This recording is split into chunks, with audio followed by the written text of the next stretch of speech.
We know that behind every government communication is a hard-working civil servant. And in this video, we're going to make sure your messages are understood the first time they're read. Hi, we're the Service Design Studio, part of the Mayor's Office for Economic Opportunity in New York City. Today, we're going to teach you how to write in plain language on any document. Plain language is writing your reader can understand the first time they read it. We'll teach you our process one step at a time, give you a chance to practice, and leave you with a printable document to refer to in the future. We use this process whenever we communicate with New Yorkers. It can be used for posters, websites, notices to the public, and even emails with colleagues.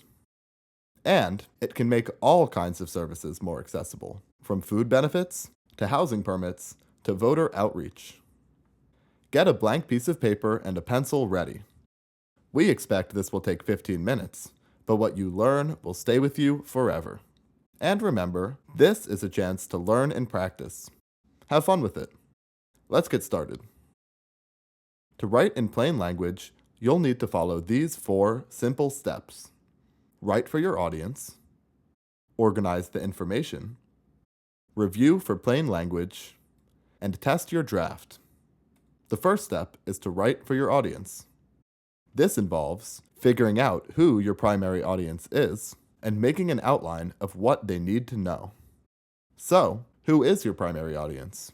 Is it your coworker who already knows the jargon of your work? Or is it a New Yorker who doesn't know the difference between agencies? If it is an everyday New Yorker, don't use government-specific words. Write like you'd explain it to a friend or family member.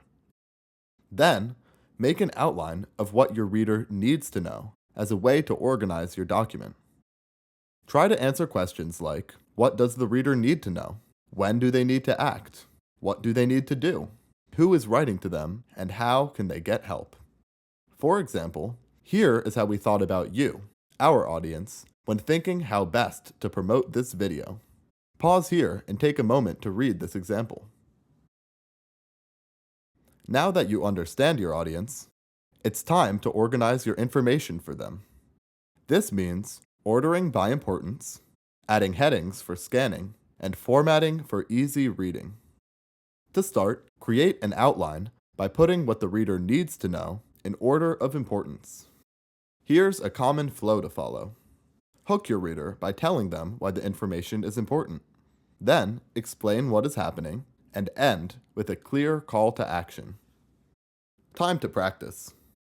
With what we know about you, our viewer, how might we reorganize this information? Pause the video for a minute and try to rewrite this with the structure on the right. Here's what we came up with. We start by making it clear who our audience is. We then explain why plain language writing matters, and create a clear call to action. The next step is to make the document easy to scan with clear headings. A best practice for writing clear headings is writing them in question form, like an FAQ. For example, eligibility requirements could be, am I eligible for this program? And application process could be, how do I apply? Finally, format information for easy reading. Instead of writing long paragraphs, format with bullets when the order doesn't matter, numbered lists when the order does matter, and tables when comparing information across criteria. On to step 3. Review for plain language. Now that you've written for your reader and organized the information, review your writing for plain language with these 4 principles. Keep it short and sweet, choose your words carefully, keep it conversational, and define jargon the first time you use it. Make sure your writing is short and sweet. Try to write so there's one idea per sentence and one topic per paragraph. Pause here and try to apply this tip. Move on when you're ready. As you can see, we divided this into 2 sentences so that each sentence has one idea. Next, choose your words carefully. Think back to who your primary audience is. Pick words they hear in everyday life. For example, assistance can simply be help. It also means not using unnecessary words. Make the payment can just be pay. Now you try.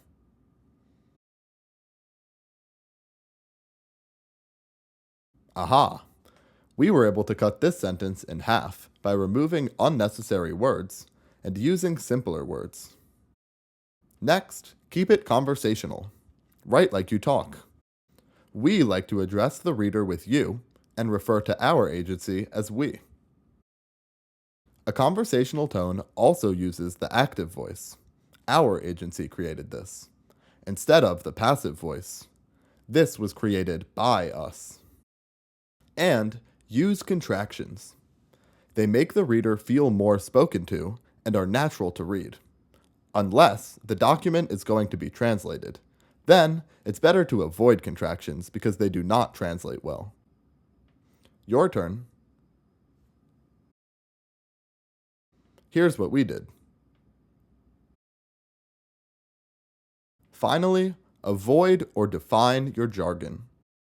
Jargon refers to words specific to a group of people that others likely won't know, or that are used in a different way than normal. Wherever you can, replace jargon with everyday words. For example, instead of saying engage in the program, we can say participate in the program. If you can't find everyday words for your jargon, define them. Inside city government, we use abbreviations or acronyms to talk about our agencies.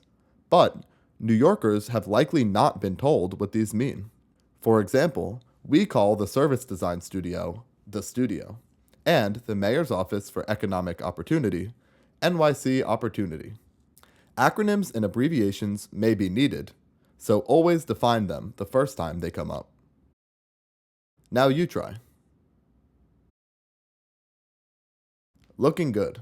Here, we defined our abbreviations and acronyms the first time they were used. Now, for the final step. Test your draft. If you're short on time, HemingwayApp.com is a free website you can use to get real-time feedback on how easy your document is to read. Try to always make time to ask a coworker or friend, someone who doesn't know the information, to give feedback. As they read, ask them to speak their thoughts out loud. What words are confusing? Where do they stop paying attention? And bonus points if you test with someone who will actually use it. Congratulations! You just learned how to write in plain language. Now you have your plain language plan. First, write for your audience, then organize your information, then review for plain language, and finally test your draft. While this information is still fresh in your mind, find a material your team just published. It could be an email, outreach flyer, or your website. Take 15 minutes to apply these techniques. Now that you have a trained eye, you'll notice a need for plain language everywhere. Be warned. Now, download and print our plain language process guide to refer to in the future. You can find it and more resources at civicservicedesign.com.